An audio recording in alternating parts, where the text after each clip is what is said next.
Hi friends, இன்றைக்கி பிரேக்ஃபாஸ்ட்டுக்கு கேரளா பிடியும் சிக்கனும் வைக்கிறேன். பார்க்கலாம் வாங்க. ஃபஸ்ட்டு ஒரு இட்லி ஒரு தட்டு ஊற்றி எடுத்துட்டேன். ஊற்றிட்டு நீ சிக்கன் ரெடி பண்ணிக்கலாம். இன்றைக்கி தக்காளி சிக்கன் தான் வைக்க போகிறேன்.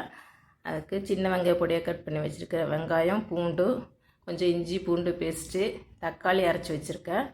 அதையெல்லாம் போட்டு வதக்கி விட்டுட்டு வரமிளகாய் தூள், சிக்கன் மசாலா, மஞ்சள் பொடி, கரம் மசாலா பொடி சேர்த்துட்டு கொஞ்சம் வதங்கின பின்ன கறிவேப்பிலை, மல்லி இலை, புதினா இலை எல்லாம் சேர்த்துட்டு நல்லா வதக்கி விட்டுட்டு சிக்கனையும் போட்டு கொஞ்சம் உப்பு சேர்த்து வதங்கின பின்ன தண்ணி ஊற்றி வேக வச்சுக்கலாம்.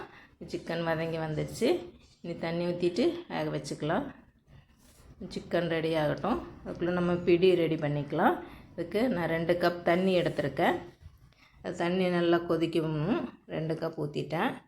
கூட தேவையான அளவு உப்பு, கொஞ்சம் தேங்காய் துரி வச்சுருக்கேன், அதையும் சேர்த்துட்டு தேங்காய் எண்ணெய் ஒரு கரண்டி சேர்த்துருக்கேன். இப்போ தண்ணி நல்லா கொதித்து வரும்போது 1 கப் இடியாப்ப மாவு சேர்த்துக்கிறேன். தண்ணி எடுத்து அதே கப்பில் தான் 1 கப் இடியாப்ப மாவு. 2 கப் தண்ணிக்கு 1 கப் இடியாப்ப மாவு சேர்த்து நல்லா கிளறி விடணும். கட்டி விழாமல் கிளறிட்டு இந்த உருட்டி எடுத்துக்கலாம். நல்லா உருட்டி எடுத்துட்டு நீ இதை வேக வைக்கணும். தண்ணி ஊற்றி தண்ணியில் தான் வேக வைக்கணும். பாத்திரத்தில் தண்ணி ஊற்றிக்கலாம்.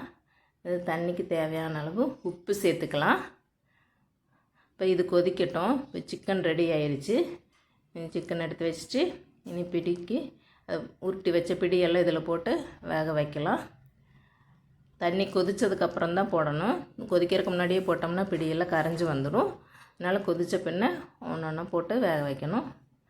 நல்லா வெந்து வரணும். மெதுவாக எரிச்சு விடணும். வெந்துருச்சு பாருங்கள். கிளறி விடும்போது மெதுவாக அடி பிடிக்காமல் இருக்குதான்னு பார்த்துட்டு மெதுவாக திருப்பி விடணும், இல்லைன்னா உடஞ்சிரும். வெந்து வந்திருக்கும்போது தேங்காய் பால் 1 கப் சேர்த்துக்கலாம். தேங்காய் பால் புழிஞ்சு வச்சுருக்கேன்.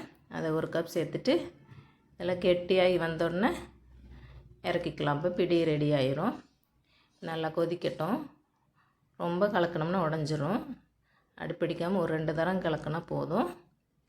இப்போ கொதித்து வந்துருச்சு. அது நல்லா கெட்டி ஆயிடுச்சு. பாலெல்லாம் கெட்டி ஆயிடுச்சு.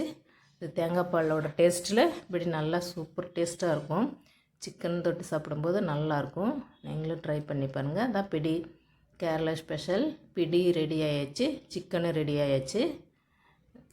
தேங்காய் பால் டேஸ்ட்டுக்கு சிக்கனெல்லாம் சேர்த்து சாப்பிடும்போது நல்லாயிருக்கும் பிடி.